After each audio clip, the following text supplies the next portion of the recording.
Hello. Today's video is about the latest of what's been happening in my life, the death of my mother. On April 19th, about 10 that evening, the police showed up at my door. They said that my mother had passed away, and me being the next of kin, I needed to go to her house and deal with the police in the funeral home. Now, as most of you know, I hadn't spoken to my parents in just under 3 years, so obviously I was pretty out of the loop. My mother, though, spoke to one of her out-of-state cousins daily. She and my mother spoke that Tuesday, April 16th, which was my mother's birthday. For 3 days, this cousin kept trying to reach my mother and was unable to. So that Friday on the 19th, she contacted the police and asked them to do a wellness check. They found my mother deceased in a chair in her living room. It's assumed she had a heart attack because she had heart problems and there were no signs of foul play. Unfortunately, her poor little kitty cat was trapped in the house alone with her until she was discovered. Poor Molly's still pretty shaken up, and I'm trying to work on earning her trust so I can bring her home.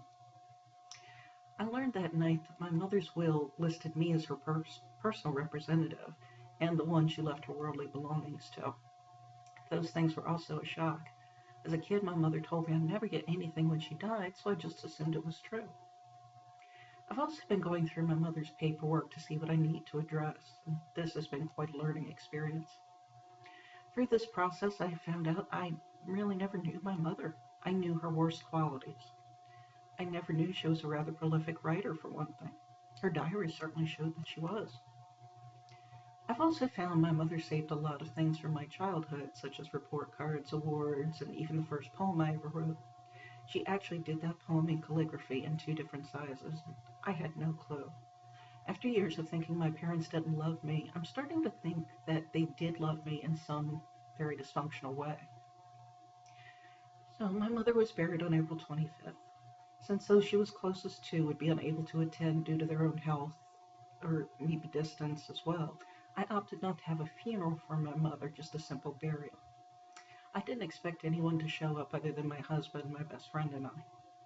Unfortunately, one of my most hard cousins did, and she only showed up to start trouble with me as it was painfully obvious. In spite of all the sadness and the shock since April 19th, good has been happening as well. The day my husband and I went to the funeral home to make the arrangements, we met the funeral director. During the course of our conversation, he mentioned that he's a Christian. He also mentioned that he felt God wanted him to tell me that my mother did end up saved and is in heaven.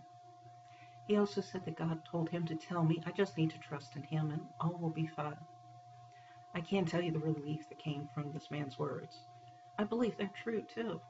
In going through my mother's things, I found a lot of evidence of her being interested in God, right down to a magnet on a refrigerator that says God keeps his promises.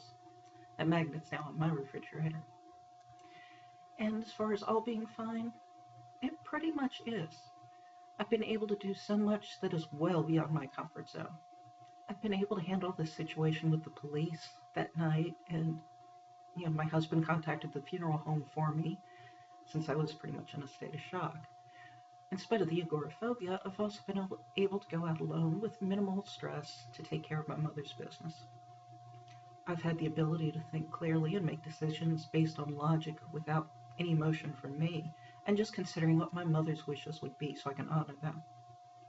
I've also been blessed with the help of another of my mother's cousins. I was unsure if she would help me since we didn't know each other, but she's really been a tremendous help.